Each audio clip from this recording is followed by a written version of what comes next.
Ya estamos de vuelta con Influyentes.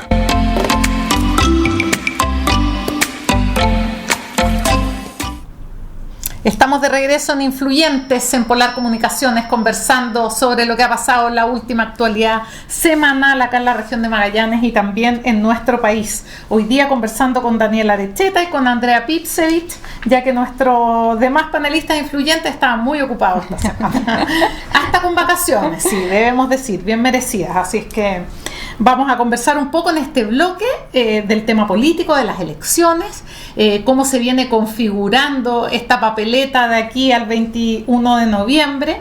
Ahora el 23 de agosto deben inscribirse, vence el plazo de inscripción de las candidaturas presidenciales, parlamentarias, a core también, pero lo que se viene primero es el 21 de agosto, las primarias de Unidad Constituyente, donde hay 3 candidatos, recordemos, Carlos Maldonado, que viene por el Partido Radical, Yasna Proboste, proclamada por la Democracia Cristiana, y la candidata Paula Narváez, que une al PS, al PPD, al PL y a Nuevo Trato. Se supone que de ahí va a salir un candidato, ¿no es cierto?, de este pacto, de este bloque Unidad Constituyente, que va a entrar a competir con el resto de los candidatos presidenciales, algunos ya seguros, ya en la papeleta con nombre escrito, como Sebastián Sichel por Chile Vamos y Gabriel Boric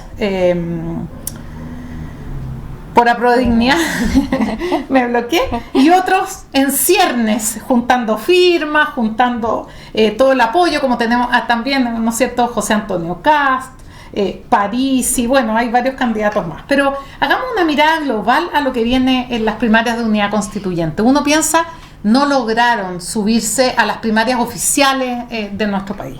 Esta es una consulta ciudadana que se va a realizar el día 21 de agosto, a 2 días de que se venza la fecha de inscripción, pero demuestra que finalmente, si un bloque se atrasa, se demora, es cuestionado, pero puede realizar igual su consulta. ¿Sería igual de válida? Andrea, ¿qué crees tú?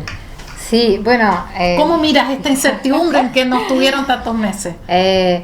Bueno, hablar de la inoperancia del bloque para aprovechar la primaria legal ya es ponerle sal a la herida. Vamos a abusar de Manuel, que no está, que ha sufrido bastante con eso. Creo que sí, yo creo que la primera vez ya fue suficiente repetirse el plato con ese error. Es tremendo. Esto es mejor que nada. Sí, hay que decirlo, pero no es comparable con la primaria legal, ni el nivel de exposición que tuvieron, ni los recursos que van a tener para efectuarla. Si bien creo que es honesto hacerlo de cara a la ciudadanía, hay un gran riesgo, un fantasma, que es el de la participación. O sea, la primaria legal dejó una vara altísima, histórica, de millones de votantes, que es muy difícil que Unidad Constituyente siquiera se acerque. Entonces, en ese contexto, creo que por más que de ahí vaya a salir un candidato o candidata, el piso que va a tener de representatividad igual va a ser bajo. O sea, pensemos que ya hay sabemos muchos independientes que votamos en otras primarias. Puede que hayan habido algunos independientes de esas primarias que hayan sido concertacionistas o parte de algunos de los partidos de Unidad Constituyente que vayan a repetirse el plato, pero es exponerse claramente en sus mayores falencias. Recordemos que en este bloque, que es de la ex concertación, ex nueva mayoría, puede votar cualquier persona, no solamente quienes militan en uno de estos partidos. Pero, es como en las primarias, en esta consulta ciudadana puede ir a votar cualquiera que no esté inscrito en un partido de oposición. Extra solo, de los partidos acá. Solo los independientes y aquellos que estén inscritos en los partidos que participan en la consulta ciudadana. Entonces es exponerse, es demostrar quiénes son, cuántos votos ellos tienen, Daniela. Sí, pero prácticamente pienso igual que la Andrea, va a ser muy poca la gente que vaya este 21 de agosto a las primarias. Ya se vio que hubo una primaria legal en la cual el Estado puso los recursos, donde hubieron varios debates, donde cada uno pudo presentar su programa. Hay algunos de estos 3 candidatos que todavía ni siquiera tienen programa presidencial, que uno podría haberlo estudiado, leído para ver cuáles son sus ideas o cómo quiere mejorar el país. Yo creo que va a ser muy poca la convocatoria. Yo creo que independientes, yo creo que hay muy pocos, o quizás que sean independientes pero muy cercanos a alguno de los partidos, pero no va a tener la fuerza, la cantidad de votos para poder decir, ¿sabes qué? Sí, esta persona arrasó por esta cantidad de votos, como se vio en las primarias legales, que podríamos decir. porque va a ser muy poco la votación. Yo dudo que vaya mucha gente como se vio en las primarias, y eso va a ser como prácticamente, bueno, que salga de los 3 cualquiera, el que vaya más gente a votar, pero no va a tener ese impacto que tiene las primarias legales. Y como decíamos, ellos ya pasaron por lo mismo hasta última hora, ya se habían peleado anteriormente y hoy día vuelven a repetir lo mismo.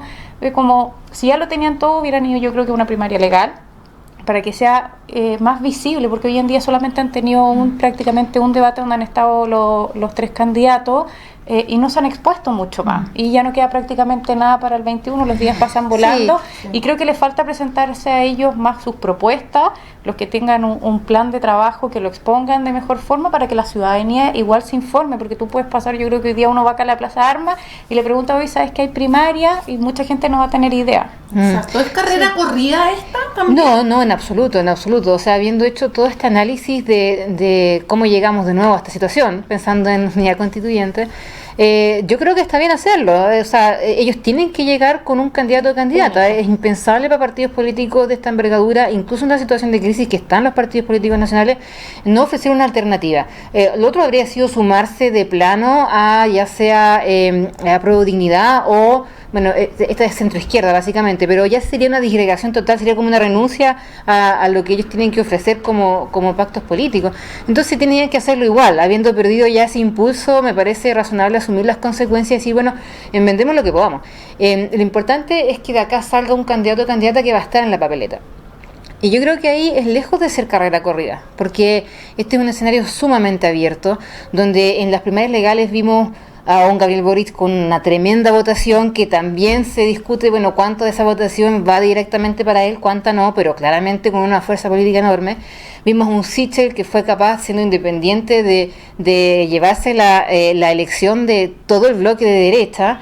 Pero luego vamos a ver una papeleta en noviembre que va a tener a muchos más candidatos. Va a tener un candidato como Kast que le va a hablar a muchos de aquellos de derecha que no votarían por Sichel.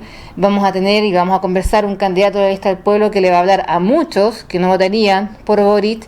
Entonces, en ese escenario, que Unidad Constituyente tenga un candidato o candidata es importante que esté. Yo no creo que sea una carrera corrida. Es representativo de la realidad política nacional. Es representativo, te diría yo. Adicionalmente, yo creo que lo más importante, habiendo visto el debate de Unidad Constituyente, es relevar algunos puntos. Sigue siendo un tema para el Partido Radical lo que pasó con las primarias, porque eso sale a relucir en cualquier momento, y estamos hablando de que estas son personas que tienen que formar una coalición de gobierno, independiente de quién llegue, después tienen que apoyarse para la elección y después tienen que gobernar e incluso aunar y buscar nuevas personas. Entonces esas heridas hay que sanarlas. También fue importante darse cuenta de que es poca la diferencia que hay programática. Lo que tú dices, ¿cierto, Daniela? Que, por ejemplo, en el caso de Ana Proboste no hay un programa. Yo te diría que de los programas el más completo que me ha tocado ver es el de Pablo Narváez. Pero cuando tú empiezas a hablar con los candidatos y empiezas a tomar medidas, incluso te acercas mucho al Frente Amplio, te acercas mucho a otras candidaturas donde todo empieza a parecerse bastante similar. Y uno dice, bueno, acá es la figura de la persona la que realmente va a marcar la diferencia. Y ahí yo me pregunto cuál de estos 3 candidatos o candidatas de resultar electo tendría la capacidad de convocar al resto para entre ellos trabajar juntos y además tender puente a los otros pactos políticos, porque al final del día para ganar las elecciones necesitas más votos que los que te puede dar la Unidad Constituyente, y para gobernar sin ninguna duda necesitas más que solamente ese espectro político. Entonces creo que ahí sí es súper importante ver quién está detrás. Y me llama... representan también, porque a lo mejor pueden parecerse los programas, pero no hay señales que a lo mejor los electores de ese sector no quieren dar votando por Boric, por ejemplo, de irse tan a la izquierda. Y también mucha gente votar por Sichel yéndose un poco más a la derecha. Mucha gente igual hoy en día vota por la persona más que por el partido, porque si tú preguntas, yo creo que mucha gente, los que fue a votar, nunca leyeron ningún programa, ni el de Boric, ni el de Jadwe, ni el de Lavín. Muy poca gente se lee los programas, van hoy en día más por la identidad, ya es de tal partido, o porque él como persona me llama y me atrae, más que por los programas políticos. Pero creo que sí tienen que estar preparados, y como decíamos, bueno, Unidad Constituyente, después de que salga un candidato hombre o alguna de las 2 mujeres, se va a tener que unir y formarse como lo hicimos nosotros como Chile Vamos, salió Sebastián Sichel y Chile Vamos se unió completamente y ya están trabajando todos en equipo, obviamente, para seguir su lineamiento, que eso es lo que corresponde porque es el pacto. Sí, pero ojo que a la derecha no le va a ser fácil porque Kast no está dentro de ese pacto, y si bien él no tiene, estadísticamente no ha tenido una votación súper preponderante, este es un escenario completamente diferente. Y yo te diría que me llamó la atención de Unidad Constituyente algo que les ha costado mucho, incluso en el debate cuando se pone sobre la mesa la agresión que le encararon a Jasna Proboste por el tema de su acusación constitucional, y un poco se ha ido despejando esto de que fue una maniobra política que todos sabemos cómo se ocupan después de Harold Bayer y de otras casas más, ¿cierto?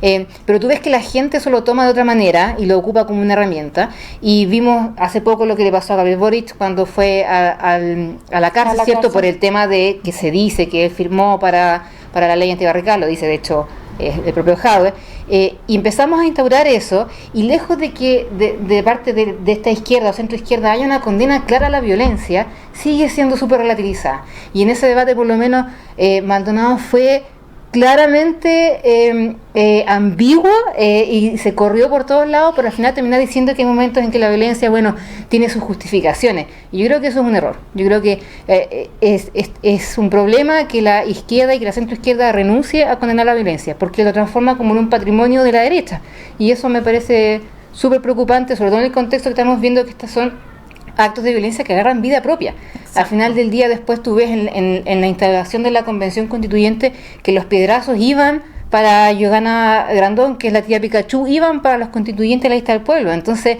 creer que esa violencia tú la puedes legitimar de alguna manera es un claro error. Y en el caso de Jasna Proboste, ella es una de las propulsoras, por ejemplo, del proyecto de ley de indulto, y no sé si participa o no en el proyecto de ley de reparación. Entonces, creo que esa discusión está muy teñida por la izquierda. Les cuesta mucho asumir responsabilidades ahí porque siente que pierden muchos votos y porque es un tema complejo. Claro, pero pierden todo el voto de la gente que va a las protestas, no va a la parte pacífica de las protestas. Lamentablemente vemos que últimamente terminan con piedra, que hasta los mismos constituyentes, hasta la misma tía Pikachu salió alegando, oye, esto es que me apedrean a mí si yo soy una de ustedes. Y es verdad, la izquierda nunca ha querido definir y decir, ¿sabes qué? Esto es violencia, porque es violencia para cualquiera de ambos lados, tienen que definirlo. Sí, no puede ser que las tarrias las hayan vuelto a quemar, se habían abierto todos los locales y de nuevo los apiedraron por completo, y para ellos como que esa violencia no existe o la tratan de tapar, y no es así. O sea, y en ese sentido hay gente que no se juega una carta completa, no demuestra realmente una opinión un poquito más al centro de esto, pero sí el que ha tenido y ha estado demostrando un discurso un poco más centrado al del Boric, que de hecho le ha traído serios problemas con sus aliados del Partido Comunista, y ahora que tienen que hacer una unidad programática común, presentar un programa de gobierno común, es un escollo aún más grande que tiene que sortear Gabriel. Quizás puede perder a sus aliados, Daniela. Yo creo que van a tener conflicto. Yo creo que es muy difícil cuando tú trabajas en distintas coaliciones. Piensa que son distintos partidos, tienen distintos pensamientos, la misma idea quizás en general, pero cada uno tiene su nicho. Obviamente llegar a ponerse todos de acuerdo, yo creo que les va a costar, porque obviamente el tema de que él firmó el pacto de la paz, y que de hecho el candidato que va hoy día a presidente, Cristian, se volvió el nombre, Cuevas, que él era parte del partido de Gabriel Boric, renunció cuando él firmó la convergencia social después del pacto. Del pacto que él firmó por el tema de la paz. Yo creo que igual les va a costar. Obviamente son temas de que se tienen que llegar de acuerdo, tienen que conversar, y la violencia yo creo que en ningún lado es buena, ni para derecha, ni para izquierda, ni para centro. Hay que sacar el país adelante, y sobre todo con violencia no van a llegar a ningún lado, ni tanto en la parte constituyente, que hemos visto que ha pasado un mes, ya llevan un mes y han tenido hartas discusiones entre ellos. Por lo menos ya están las comisiones formadas, esperemos que ya este mes ya se pongan a trabajar, pero yo creo que es súper difícil trabajar y llevar a ideas cuando tienes a mucha gente que piensa muy distinto, porque todos van a querer sacar a flote su idea y pelear porque lo mío es mejor, y a veces como que se encierran en eso y no ven el bien como un país, que yo creo que eso es lo que le ha pasado a la política últimamente, que todos los partidos tanto de Chile Vamos Izquierda, han pensado de repente más en ellos que cuando están en el Parlamento, qué es lo que está pasando, situación país, tema económico, tema de personas que apoyan su sector también. Bueno, anoche la lista del pueblo finalmente eligió por 43 votos a favor y 30 abstenciones a Cristian Cuevas Zambrano como su candidato presidencial, el que se supone que va a ser proclamado hoy día en la Plaza Italia. Cristian Cuevas tiene 52 años, ha militado en el Partido Comunista, en el Partido Socialista, en Convergencia Social, ha sido líder sindical, bueno, y hoy día es el candidato de la lista del pueblo. ¿Cuánto afecta al sector de Gabriel Boric este candidato a la lista del pueblo, Andrea? O sea, yo creo que de todos los candidatos que hoy día hay para el papelete es al que más afecta, porque sin ninguna duda nadie que esté pensando en votar por Cristian Cuevas está entre él y Sichel. Entonces, y tampoco probablemente de él o la candidata de unidad constituyente. A mí me llama mucho como el José Antonio Cast, sí, Cristian Cuevas a Boric. Podría decirse, yo creo que quizás un poquito más, porque me llamó mucho la atención esta designación. Habíamos escuchado a la lista del pueblo que querían levantar un liderazgo femenino, sí, que fuese de pueblo originario y que fuese de regiones e independiente, y terminamos con un político de tomo y lomo, porque este señor desde los 14 años que participaba en el Partido Socialista y después militó y después militó en el Partido Comunista, o sea, siempre ha ejercido cargo y después fundó esta Nueva Democracia y participó de Convergencia Social. Trabajó para Michelle Bachelet, sí, fue delegado también en el gobierno de Michelle Bachelet. Entonces es como un cambio bien considerable en lo que se habían propuesto que los representara. También me llamó la atención cómo se llega a elegir. Hablamos de, cierto, tú decías 43 votos, 30 abstenciones, sí, lo que hablamos de ninguno en contra. Creo que dentro de los 43 votos hay algunos del Frente Amplio, y esto pasa como por los movimientos independientes. No sabemos muy bien quién conforma, quiénes son estos votos, cómo se organizan ellos para votar y para elegir a este candidato, en este caso es que por ahí es lo que quería preguntar. La lista del pueblo en sí no es un partido político, no tienen ellos todavía una clara, con un claro ideal, ¿no es cierto? Entonces quizás él no representa claramente a todos. El impacto que puede hacer sobre Gabriel Boric es muy poco. Es que mira, yo voy a hacer dos alcances. Por un lado, lo que te decía, o sea, que haya votado gente que pertenece al Frente Amplio y respecto de una figura que era ex vicepresidente de Convergencia Social, claramente le está hablando a un mundo cercano a Boric, muy cercano a Boric. El hecho de que haya renunciado con ocasión de la firma del Pacto por la Paz, creo que sí marca la diferencia, que es ese mundo que hoy día reniega de él, ¿ya? Y es ese mundo que quizás, si la alternativa es Boric, no sé, voy a inventar unidad constituyente, no sé quién va a ser, o Sichel diría, bueno, me caso con el mal menor, entre comillas, ¿cierto? Pero que teniendo hoy día un candidato que es un poco más quizás a la izquierda, si quisiéramos orientarlo, perfectamente se va a optar por él. Ahora, yo creo que el tema con la lista del pueblo, y lo puedo un poco aparejar a lo que nos pasa en Independientes No Neutrales, son movimientos independientes que están a puertas o en vía de transformarse en algo o no. El apoyo masivo que hubo para la convención constitucional, y que en nuestro caso nos tradujo en 11 convencionales, que es una excelente convocatoria, ¿cierto? O sea, un excelente resultado para la convocatoria que hicimos como movimiento, y le pasó a la lista del pueblo también. Pero lo hemos vivido, o sea, es distinto eso que alinearse con esquemas programáticos de gobierno. O sea, la Constitución es muy en el ámbito del ser, no del hacer. Y acá estamos hablando de programas políticos, de políticas públicas, y han habido fragmentaciones importantes. Dentro de la Convención, la misma Elisa renunció, Loreto Vidal renunció, porque es distinto manejar ese nivel de cohesión programática que para la Convención. Incluso hay un convencional constituyente, Helmut Martínez, creo que era, no me acuerdo, que él dijo, yo soy de la lista del pueblo y me dedico 100% a representarlos en el contexto de la convención, pero no estamos para formar un partido político ni para dar respaldos a parlamentarias o a presidenciales. Entonces, todavía está por verse cuál es el peso específico que van a tener. Por ejemplo, lo que pasa con la lista del pueblo, que yo lo veo, que yo creo que varias personas también están actuando como partido político, pero no quieren formarse todavía como partido político, porque igual la elección que tuvieron, donde eligieron a Cristian, su candidato presidencial, lo hicieron a través de un tricel, tienen toda la orgánica, pero aún así dicen, no somos partido político, pero están actuando como un partido político, y obviamente, yo que estoy en un partido político, tienes hartos temas que son bien burocráticos, para conformar un partido, tienes que tener la cantidad de militantes. Yo creo que es hora que ya la lista del pueblo, si ha tenido eso, tome la iniciativa de no irse solo como una lista, si ya están prácticamente conformados, ya al tener ellos como su mini votación para su candidato presidencial, ellos ya están tratando de ser, aunque no lo quieran ser, un partido político. Pero yo creo que quizás hay que verlo como un poco más a largo plazo. ¿Qué es lo que se está proyectando acá? Quizás a futuro va a ser un partido político, no hay que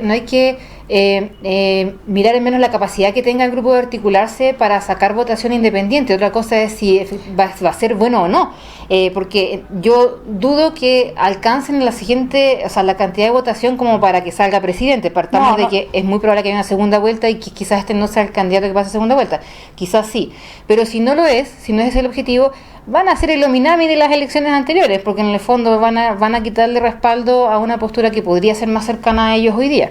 Y en ese escenario revuelto creo que la derecha va a salir ganando, esa es mi intención. Siempre que Sichel se mantenga una línea un poco distinta a la que ha tenido hasta ahora, porque ha agarrado un tono súper autoritario, sus declaraciones han sido complicadas, entonces todos tienen que jugar a buscar un poco de votos en ese centro líquido que hoy día no le pertenece a nadie. Y la lista del pueblo yo creo que se mueve lejos de ese centro, sí, y se mueve más en la ala izquierda. No tiene votos de izquierda que no. Por eso te digo, pero Boric tiene que moverse hacia ese centro, y hoy día más, porque va a haber una candidatura de unidad constituyente, y esa izquierda se va a ir para la lista del pueblo. Entonces ahí es un escenario donde se va a atomizar el voto, que es súper complejo definir, quién va a pasar en definitiva a segunda vuelta. O sea, exacto. Los votos se van a repartir. 8 candidatos presidenciales se estima que va a haber en la papeleta, depende, todavía hay un par que tienen que juntar sus firmas, pero de que va a haber segunda vuelta en diciembre, algo que ya está siendo una tradición en este país, ¿no es cierto?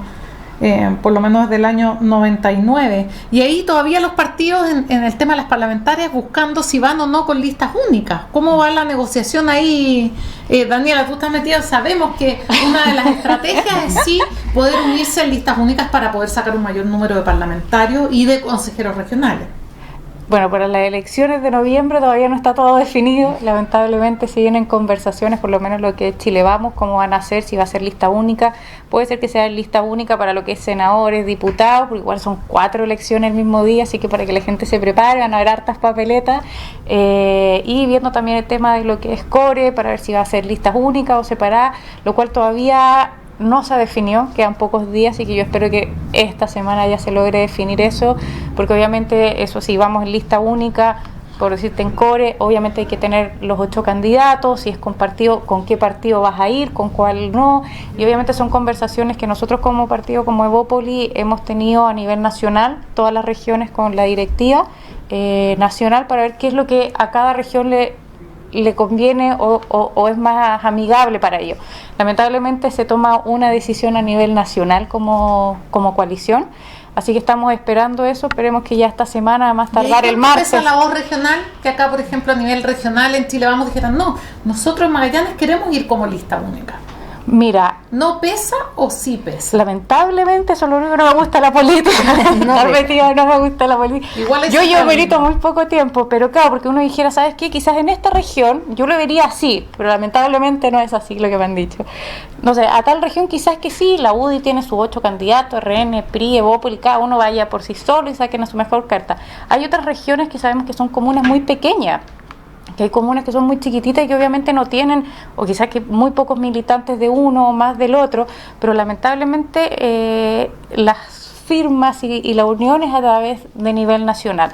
Cada partido sí está teniendo reuniones con todas sus directivas regionales, y se está viendo ya, después se junta toda esa información a nivel central y ahí los partidos se tienen que poner de acuerdo, pero esperemos que salga Andrea Blanca esta otra semana. De candidaturas, de listas parlamentarias, de listas de consejeros regionales, donde incluso en el último tiempo vino toda la polémica, ¿no es cierto? Estamos viendo ahí en el PPD por el financiamiento de la política a raíz de lo que pasó en Soquimich, con Peña y Lillo. Andrea, tú querías mencionar algo al Sí, respecto. claro, bueno, es que se conversaba hasta hace poco, creo que hoy día ya lo descartaron, pero se evaluaba como una posibilidad de llevar a Rodrigo Peñailillo como senador. Entonces, es que realmente la memoria es corta, porque en donde estamos inmersos, hacer ese ejercicio parece casi una locura. Entiendo que ya se ha descartado.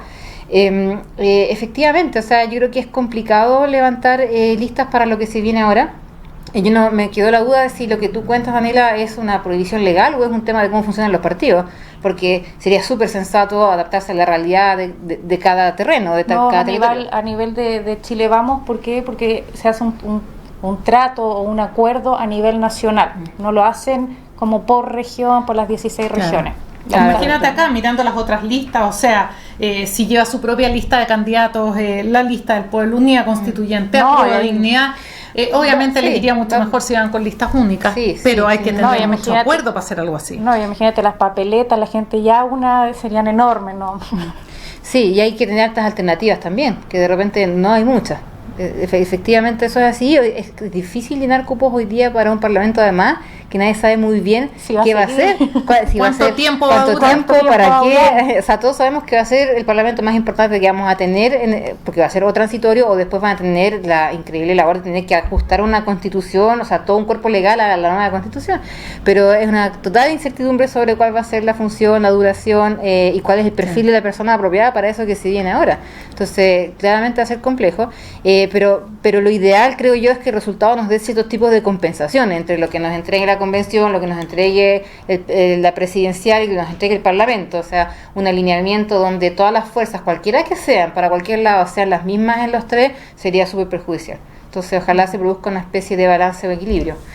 Bueno, esto cambia por semana. Vamos a ver el próximo viernes en qué escenario estamos. De aquí a la otra semana ya pasó volando la hora del programa. Yo les quiero agradecer a ustedes dos, Andrea, Daniela, que hayan estado hoy día acá. Vamos a ver qué nos espera la próxima semana y poder compartir con el resto de nuestras panelistas. Así es que muchas gracias. Bueno, gracias, Ari. Y a ustedes los invitamos a seguir Influyentes también en nuestras redes sociales. Puede ver la repetición del programa, puede ver el podcast y escuchar el análisis con detalle y tranquilidad. Muchas gracias, hasta la próxima semana.